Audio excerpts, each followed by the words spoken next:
Hello, welcome to episode 7 of the New Writer Podcast. I'm your host, Matt Brotherton. With me tonight is writer Luke Kondor. I hope I'm pronouncing that right. I'm bad at pronouncing names, Luke, so hopefully I got that No, right. it's pretty good. You got it pretty good.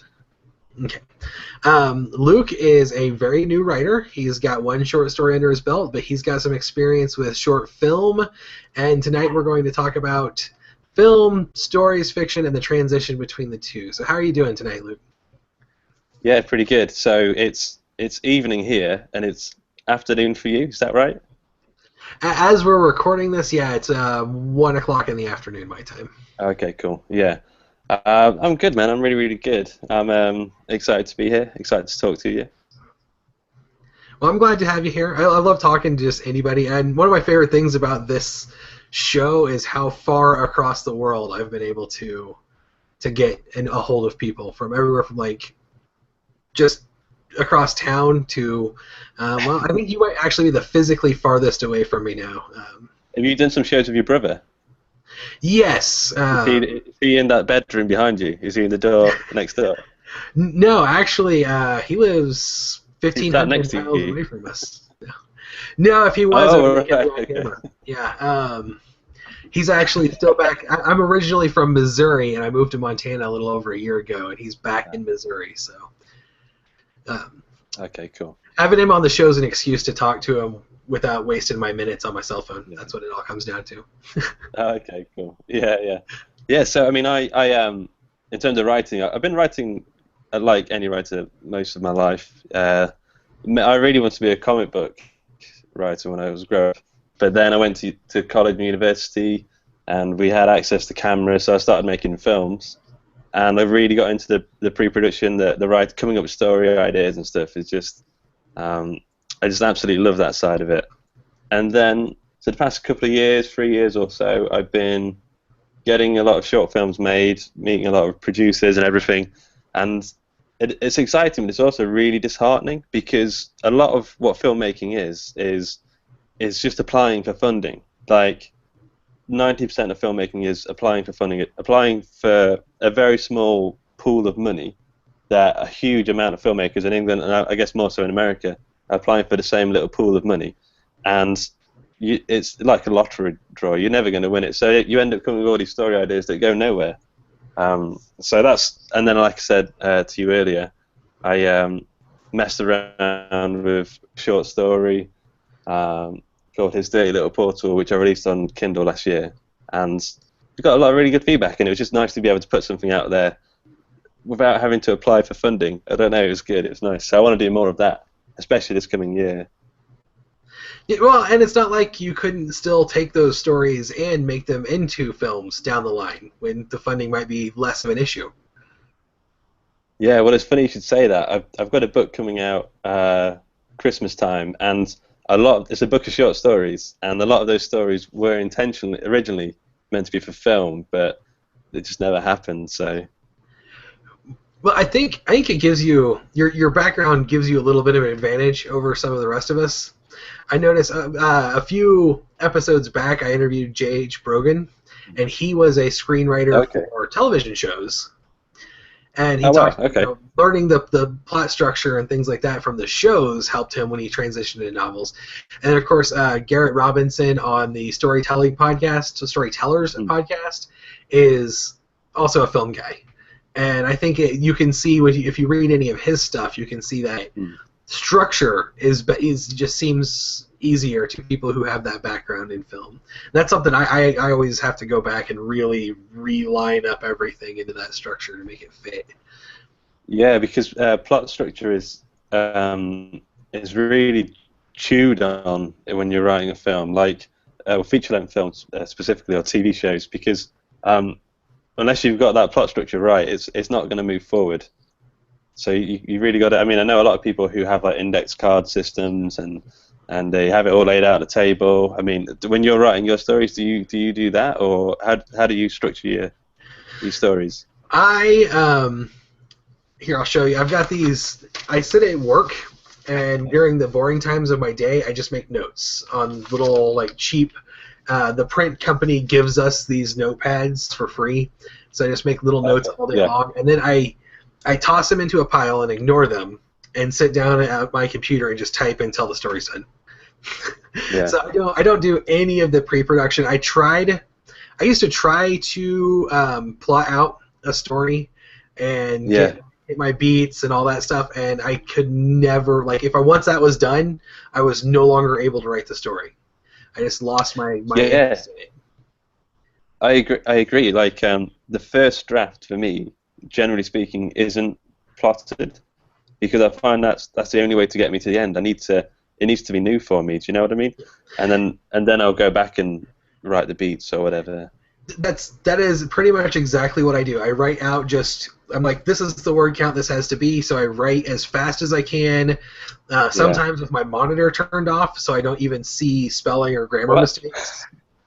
I've never heard of anyone doing that before. You write with your monitor turned off? Oh yeah, and even when I don't turn it off, I usually close my eyes when I write. It's just part of my process is keeping everything locked inside the brain. So you can touch type, right?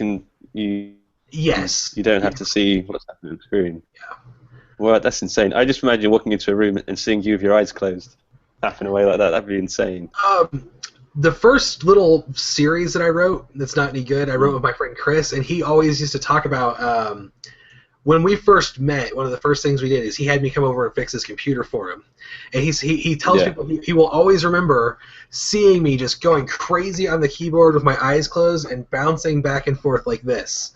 Like just going. And he's like, he remembers hearing the keys just rolling, and I was like, I've always had a computer in my life, and that's just how I interact with them. The problem is, you know what the problem is, though, is when you realize that the keyboard was never plugged in. I solved that problem by going wireless. So that would be an issue. What if the batteries run out? Oh, that would be horrible. Why would you do that to me? That's a story I want to write. It's about a guy who he writes the world's greatest novel, but he didn't realize that the battery, he flips it over at the end, and then the battery thing's open, and it's just like the little springs, and he screams. I might just call it Matt's lost novel or something like that. I don't know. We'll see. That would be a nightmare. It's not that bad for me because like I said, the first draft is just brain dump, and then I take like that's my outline to write a completely different second draft. Like there is no way that first draft will be ever read by anyone. Yeah, I've got a few of those. Yeah, it's like it's amazing though when you do that and then you come back to it a month later or whatever, and then you find little bits of magic, like little diamonds amongst the rough, and you think, wow, that ain't too bad actually. My process is like I will write the full book, and then I'm like, okay, I'm going to rewrite the entire book now. Actually write it. And then I'm always super excited when I get to a little section I can copy and paste into the new manuscript without too much work. Yeah. Do you find that so you write the vomit draft, which is, I don't know if do you call it a vomit draft or? Yeah, pretty much, yeah. Yeah. So and then you have I move the cursor above the paragraph that I wrote before, the vomit draft paragraph, and then I rewrite it looking at what was written before, and I sort of leave out all of the crap from there. Kind of. What I do is I use Scrivener. So yeah, I will have like the vomit draft. You can have two windows open in Scrivener that has the split pane. So the vomit draft will be on the right, and then you can do. I use Scrivener. I didn't know you could do that. Yeah, you can do side by side or top to bottom, whichever one works best for you. That's how I do it. Takes your fancy. Yeah, and then a lot of the time when I'm writing the first draft, during the summer, not so much in the winter because it gets really cold here, but in the summer I like to go out and sit by the lake. And so I have my only laptop I have is a Chromebook, and so I actually wrote entirely an entire manuscript in one long flow Google Doc, and then have to copy that into Scrivener to do the actual work. So. You're like the digital Jack Kerouac, if you publish that straight away. I suppose it would be No one should ever read that though. That's yeah, it is. One of the reason I bought a Chromebook was because it doesn't do anything else. If you're not online, you can't do anything with it except for Google Docs. Yeah. One of my favorite authors, he writes on a typewriter for the first draft. I think that's a bit insane. I don't know where you can even buy typewriters now, eBay or something. Kansas City, where I'm originally from, Kansas City, has a really thriving like hipster community, and they have an antique typewriter store that like hunts down old typewriters, and by antiques they're like talking about electric typewriters from the 80s sometimes. Yeah. But they restore them, and you can buy them there, and they sell ink lines, and it's just like a thing people collect now, I guess, is typewriters. That's cool. I imagine that eventually there'll be a digital typewriter. You know, you get the Kindle, which is like a device purely for reading. There's got to be some point where you get a little typewriter with a USB stick in there or something. Have you heard of this thing called the Hemming Write? No, what's that? It's a big, hunky, hefty mechanical keyboard with one of those old 80s style word processors built into it. So that is all it is a Word document that in a keyboard is all. It has a like an old calculator style LCD screen. Oh, okay. Yeah. So yeah, I was about to make £1 million from that idea, but someone else has done it. So. I saw it. It's not that old. You might be able to get an investment on it. Yeah. So something I'm curious about is a lot of indie authors nowadays, like the Sterling and Stone guys and Joanna Penn and everyone. They're cracking out loads and loads of stories, but they've got a big following now. So couldn't they put a bit of money into making a film, even if it's just a short film or a web series? I mean, it's got to happen soon, right? I think I know, like with the SPP guys, with the Sterling and Stone guys, I know they've talked about how they're waiting for a specific, like, perfect time in their, like, they have something they want done and it has to be done their way, and that's why they haven't done a film yet. But I know Garrett Robinson, of course, again, it's the other way around. He made the film Rebel Yell, or was making the film Rebel Yell, and then put the novel out also. So he's probably the groundbreaker on that one. But yeah, I think it's with the sheer volume of creative people in the world right now coming together as like an entire community, it's only a matter of time until like YouTube series is serialized, because we have so many serialized fiction people now too that are writing some really great short fiction in a series, that those would be great for a YouTube video, like a 45-minute YouTube show. I mean, production value on something like Yesterday's Gone would be really high, but there's got to be something. Yeah, I've only read the first episode, but that's a full-on HBO style TV show, isn't it? So they're going to need some hefty budget for that. Yeah, but yeah, if someone came up to me and said, "I want to make your stuff into a YouTube series," I would be like, doing a little dance. It would be really exciting. And I think it's a lot of work. It's like. I think that's the future, though, is that all artists, like my little brother is a musician, and I think he will, like the future for his career would be to find someone who has a YouTube channel featuring, and do music for that guy's channel, that guy's show, get on those soundtracks.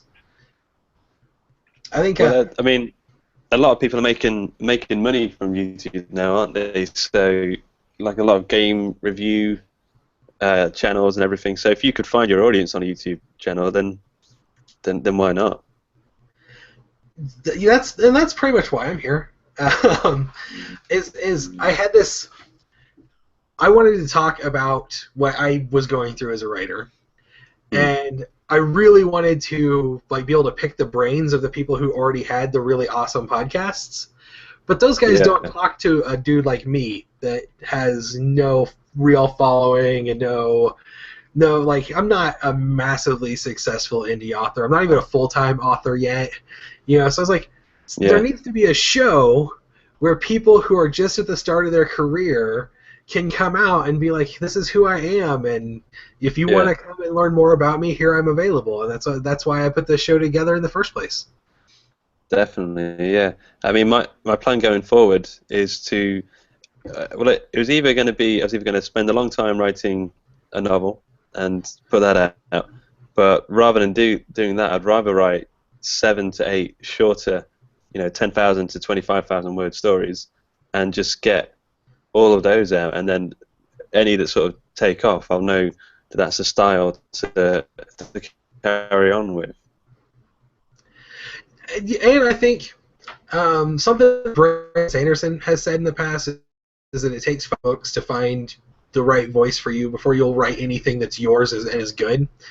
And I think I just finished up basically my 4th book. I'm actually in the final polish before it goes to my editor, who is my dad. I don't have a professional editor because who can afford that? But Yeah, I feel as a writer that having written those 4, I get better each time.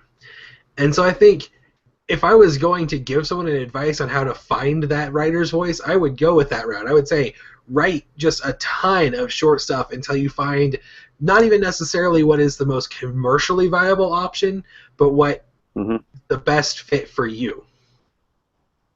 Yeah. I mean, one thing, a guy once gave me some advice in terms of filmmaking. He said, what you should make? He said, take your top 5 DVDs in your DVD collection, find out what's common amongst those 5 films, and you should probably be making similar stuff to that. So for me, it was like being John Malkovich. It was Eraserhead, like the weirder sort of stuff. So it's a great way to get started into getting an idea of what it is you need to be doing. Let's see, Blue Velvet on that list. Well, I was going to go for 2 David Lynch films, but I don't want to get too Lynchian, I guess. I mean, that's one thing as well, though. I tend to write a little bit on the weird side. I mean, it's always accessible. I mean, but I mean, there is, I guess you'd call it satire or surreal, and it's harder for those sort of books to get noticed. Whereas if you're writing sci-fi or fantasy, you get into the algorithm a lot easier that way. So I'm not really sure what route to take there, to be honest.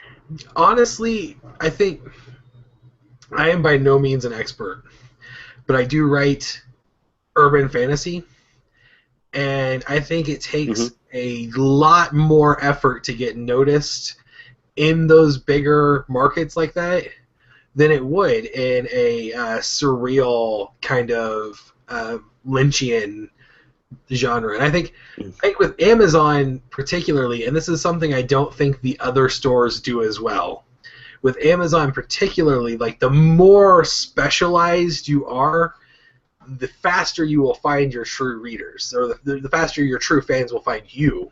And once you have those, that's the key to growing. And I think that, like, don't ever follow this. This might be horrible business advice, and I'm not like the guy to give advice. I don't feel like you should ever try to look at your work and go, how do I make this more commercial? I think you should go, how do I make this exactly the work I want it to be? Because the people who want that work are out there, and you will find them if you keep going. Yeah, I mean, discoverability is another thing, isn't it? So, I mean, what you're talking about there is a long tail, which is what Amazon has been great for anyway. So, the more specialized type of story you make, there's going to be less people, but those people who do like that particular type of story are going to really like that type of story. So they're going to 1,000 true fans or whatever it is. Well, and not only that, but if you're in that long tail niche storytelling, then you're going to those people are going to appreciate the fact that you're writing for them, and they're going to be more likely to give you the reviews that you will need to get into a BookBub or something like that, and then that will get you that wide launch promotion. And maybe that's not maybe your work isn't the wide angle thing, but there's a reason David Lynch is a cult classic, I mean, the cult classic guys are never going anywhere. They are never going to go hungry because they will always have diehard fans. Yeah. was also thinking, so Kurt Vonnegut's another one of my favourite writers, and I was reading Cat's Cradle, and I thought this is an amazing book. Like, it's an amazingly well written book. But I was thinking, if he released that today, how would he find an audience for that? If he indie published that, I can't see what genre he'd put it in, or I don't know how people would find that. Literary? I don't know. I don't think. I think that one of the downsides to the indie publishing revolution is that there are some really amazing writers out there who would never go anywhere today because they. But at the same time, there are a lot more amazing writers right now who have fans and are selling books who would never have been published before. So I don't know. I think Kurt Vonnegut would find his audience. Yeah, I mean, I guess it might take longer. So it might take him 10 years or so, but he'll find one fan with one book, and then they'll tell their friends. He'll have more evangelists. So eventually that would build up.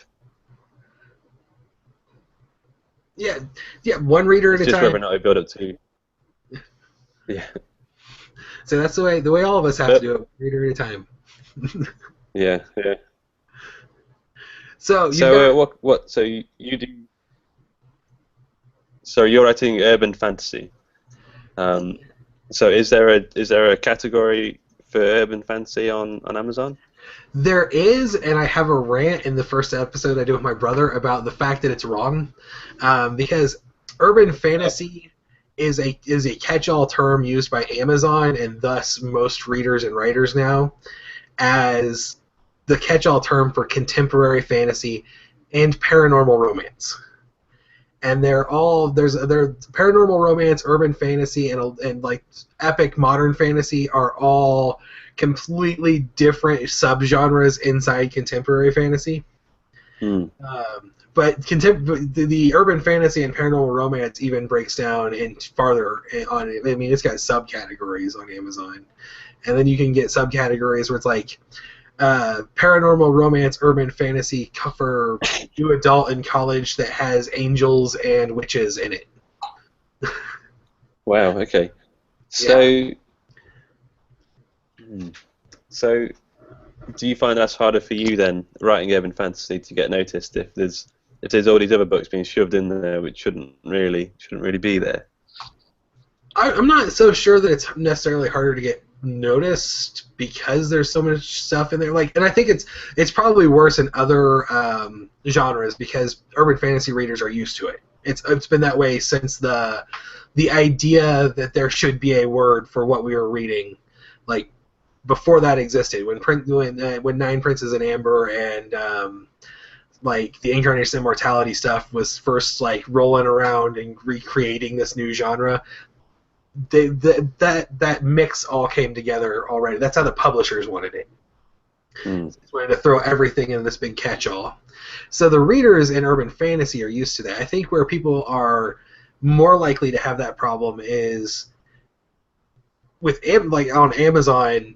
If you go to comedy on Amazon right now, A Dance with Dragons from the Song of Ice and Fire by George R.R. Martin is like #1 comedy. Ebook. So I don't know that necessarily it's the genre itself that's the problem. I'm just an advocate for proper labeling. Like, I would hate for someone who is looking for a paranormal romance to read one of my books and then be upset that there's no romantic plot. Is there the opposite of romance? Do people break up? No. There is. There's an argument with an ex-girlfriend, but it's not like. I think romance is a very specific genre. It's the romance itself is the plot of the book, and romance readers want that. And when they don't get it, then they have a right to be. Yeah, upset. then you might get like a negative review, but it's not necessarily your fault either. It's Amazon's poor categorization. Yeah, especially if you're on Goodreads, because people will review books on Goodreads because they have to give it stars for it to be on their list. And if Oh and yeah. give it stars based on the recommendations engine is based on the stars of the books you've already rated. So if you rate a book with 1 star, you're like, I did not want to read this book. And I think that's the problem with Goodreads is that most people who are looking at star ratings on Goodreads go, well, this is a book that sucked because this guy gave it 1 star, when the 1 star on Goodreads probably means this is a book this one guy didn't like. Like, he doesn't want any more like that. It's not the same rating system as what you would have on Amazon or anything like that. That's interesting. I mean, it almost feels like that categorization needs to be revamped. Like, desperately so. It really does, and unfortunately, like, Amazon's discoverability stuff sucks, but they're still light years ahead of everyone else in the ebook industry, so we have to deal with what we got. Someday someone's going to crack that. Someone's going to be like, this is how we are going to solve the problem, and then he'll be a billionaire, but that guy won't be me, so... You never know. You never know. Yeah, it's interesting though. I feel a little bit. So like in the UK, sorry, I'm just a curious person. It's interesting in the UK that so I think in the US the ebook market is a little bit more diverse, whereas in the UK I think as of early 2014 Kindle dominated 90% of the market. So I mean, I don't know if you can give me some advice here. I don't see any point as a UK indie author putting any books on Kobo or Nook or anything like that. It seems like a waste of time. I don't. I'm right there. I'm torn on it because my main series is in KDP Select. Because I don't have the follow. I think the bigger your following gets, the more you can diversify. This might be completely wrong. This is just how I feel. I like Kindle as a reader. I like Kindle Unlimited, which you guys have now very recently, right? Kindle Unlimited is available in the UK now. Yeah, we do. As a reader, I like Kindle Unlimited. As a writer, I like the idea of Kindle Unlimited. And I will say, by joining Kindle Unlimited, a lot of people say it cannibalized their sales, but I didn't have any sales really to cannibalize, and KU really jumped up. Like, I got a ton of borrows, and that, like, saved my books from dropping into nothing, you know? So were you getting sales because of that? My sales are about the same, and like I was selling 10 copies a month before, and I'm right around there. I sold 6 copies in October of the first book, but I had 94 borrows for KU.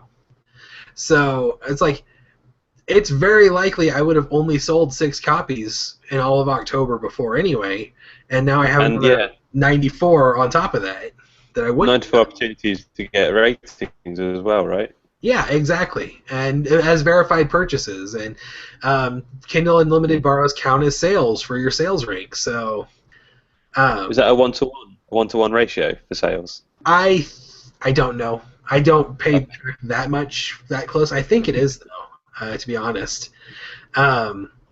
But I have some short stories, and the series that I had written, the series of short stories I had written with Chris, are on all of the platforms. And my little satirical dinosaur alien short story sells a couple of copies a month on Barnes & Noble. I've sold 1 through all of Smashwords' distributors, and I have never sold anything ever on Kobo. Ever. Not a single sale. And I don't know, like, there's no tools for a writer to try to build a promotion into Kobo, because their site is curated. It's just like the old Barnes & Noble brick and mortar system where they pick what they're going to sell, and that's what's going to be popular on Kobo. And I hate that. I hate that system. They're a gatekeeper is how I feel about it. And this, there are lots of reasons people should be on those platforms, and I'm sure they are great companies. But anytime I feel like I'm being held back by someone based entirely on them wanting to feel the power of being in charge, I get angry. I just can't handle it. So, and it's probably bad for my business. I could probably be doing better if I made my first book perma-free instead of in KU. But Yeah, I don't know. I mean, it sounds like, I mean, Amazon's got the built-in promotional tools, like the fact that you can, price pools and use the 5 free days every 3 months. It seems like that'd be a good way to build an audience up and then migrate after a year or two over to the other platforms. But then you'll be bringing your fans. That's what I'm thinking too. And it's like you can do all of those things on the other platforms. Other than Barnes and Noble, all of the other platforms will let you directly make your book free at any time for no exclusivity. Yeah. But there's no benefit to doing it. Like, it does not help you gain visibility. There's no sales ranking system in place, so the better your book does, like, there's no incentive for an author to push the performance of a book. There just isn't. I mean, it won't increase their sales in the long run. It won't help grow their readership in the long run. And for me, I'm like, if I'm going to give away something to my readers just to bond with my readers, I would rather just give it to them through my website.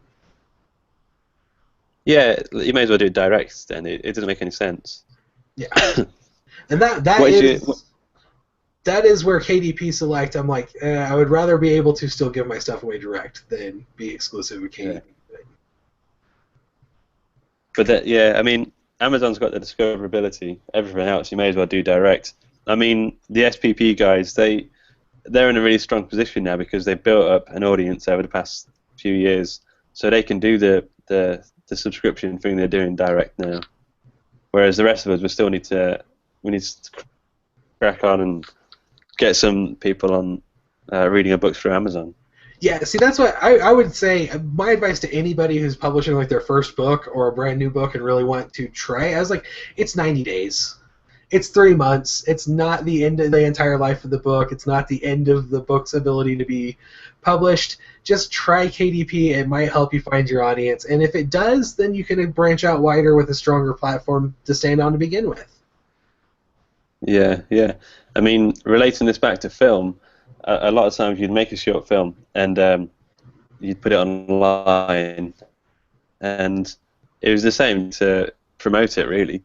I mean, other than getting your friends to retweet or share it. So it's a very similar sort of position in that sense. But there are film festivals, and there are places to send your film to. Maybe we need something like that, like online book festivals. And I think there are places like that. That's really what Goodreads is supposed to be. Is the on?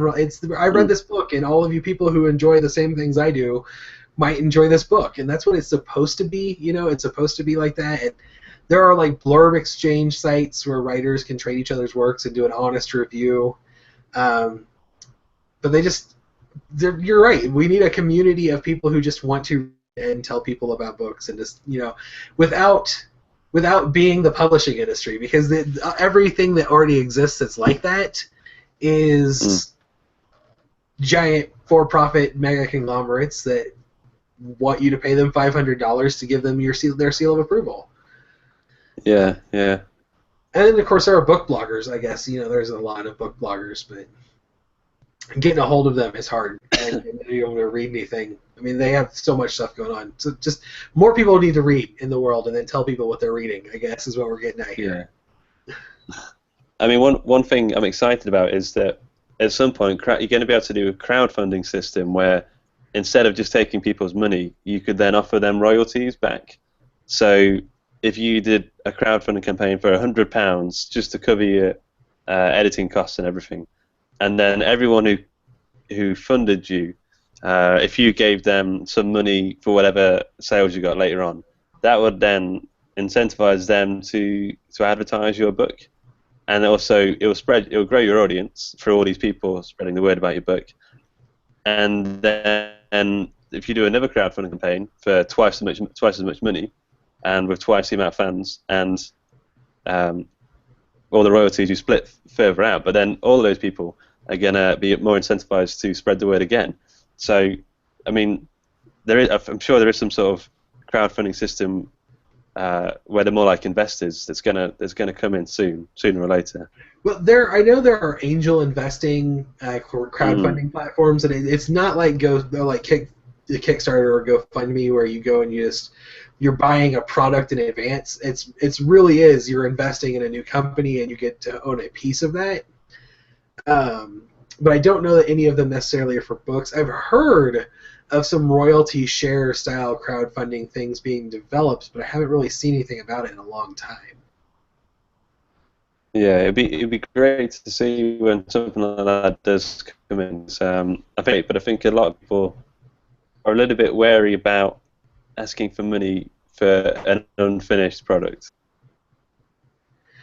I know I would never kickstart. Like if I was going to do it, like if I wanted to do a Kickstarter for a book, I would have the book done and be like, I am kickstarting to have this professionally edited, to have a professional cover design done, to get hardback books, set up, that sort of stuff. I don't think I would ever kickstart a novel I hadn't written yet.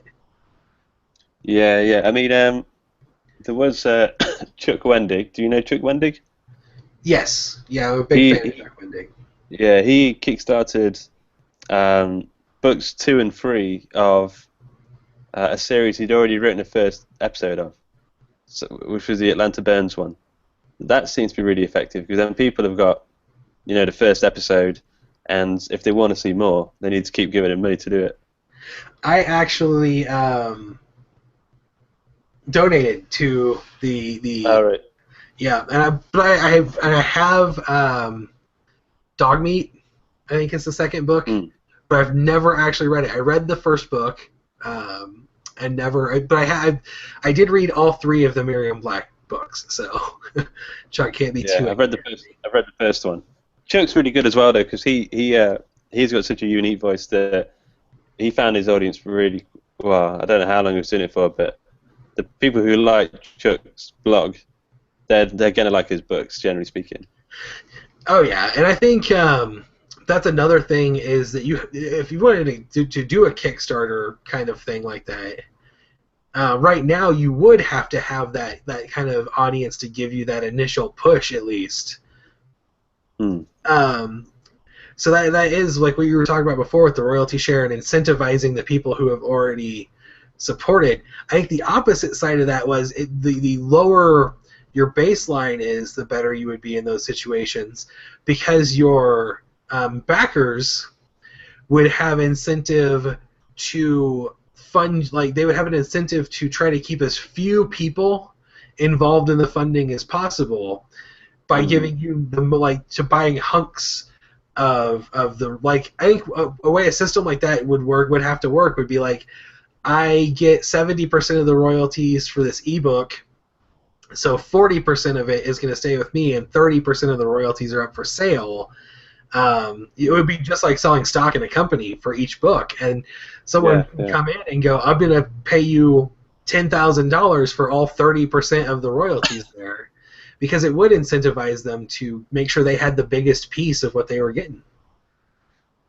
Yeah, but if there's only one person who funds it, who takes that 30%, they're not gonna make as much from the book, because there's only going to be him to promote it. But the less they put in, I guess it's a double-edged sword. The less they put in, the more people who buy the shares, buy the royalty split. There are going to be more of them, like a team of them, to spread the word.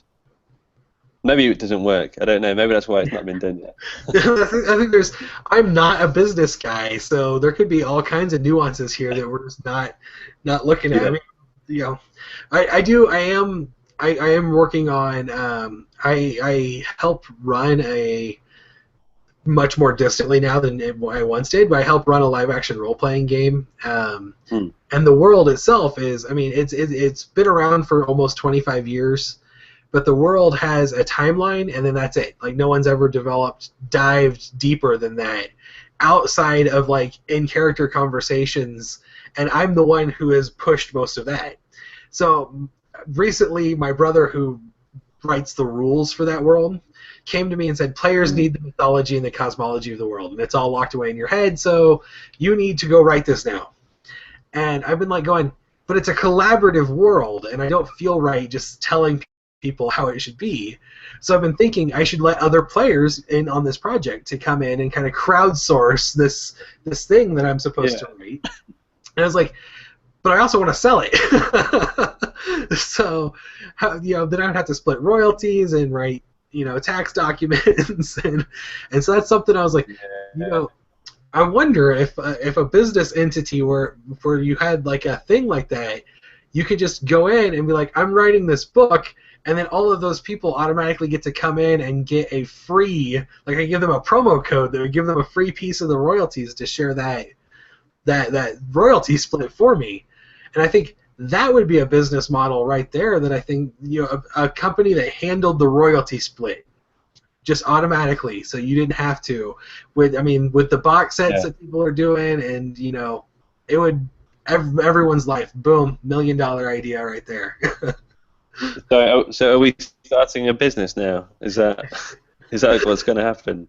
Oh, I wish. Yeah. We could start a business, or we could probably keep writing. I don't know that. I know I probably don't have time to do both. Yeah, me neither. Are you working as well? Did you say? Oh yeah, full time. So what is it you do?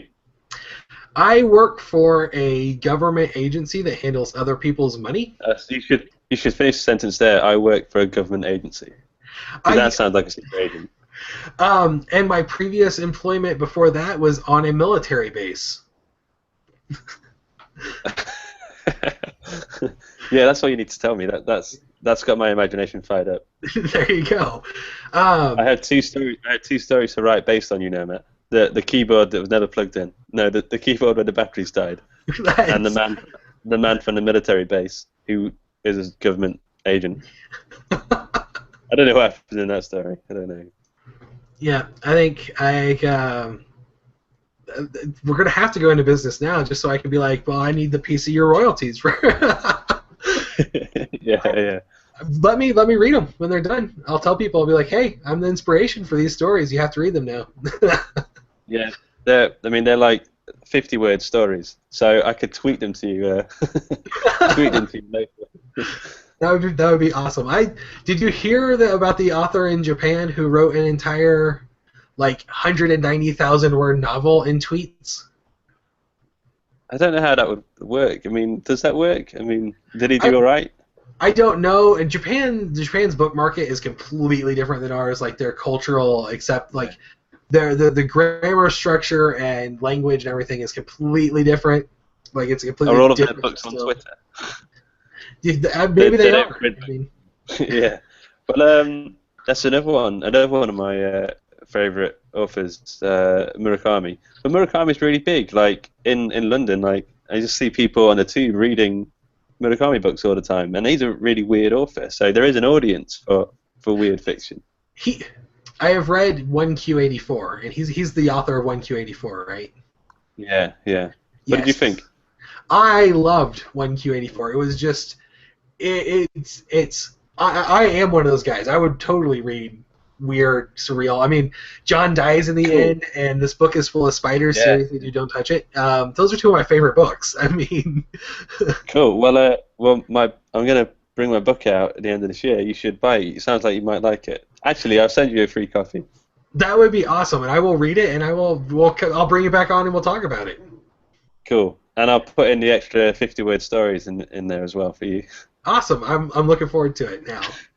Great. So I do try to keep the show down to around a half hour, and we are quite a bit over that right now. Sorry, I can talk. I can too. I think anybody who was watching an episode with Josh and I knows that we cut them off because we had a time limit, not because the conversation ever ends. Right. But, yeah.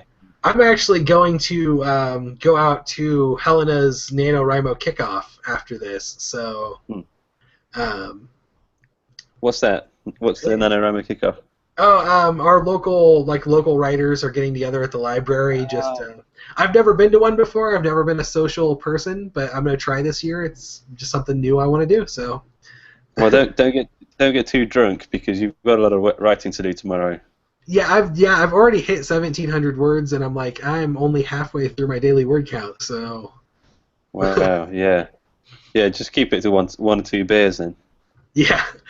All right. Well, thank you for being on. I had a really great time talking to you, and like I said, we should do this again when your book comes out at the end of the year and talk about your I was book. going to say, sorry, I was going to quickly say, I made a link on my website. So it's lukekondor.com with a K / New Writers Podcast. So any of the listeners who want a free copy of the book, just go on that, put in the email address, and I'll send them a copy. And I will put it in the show notes and make sure everyone knows they can go and get a free copy of the book, sign up for your list, and everyone should right now.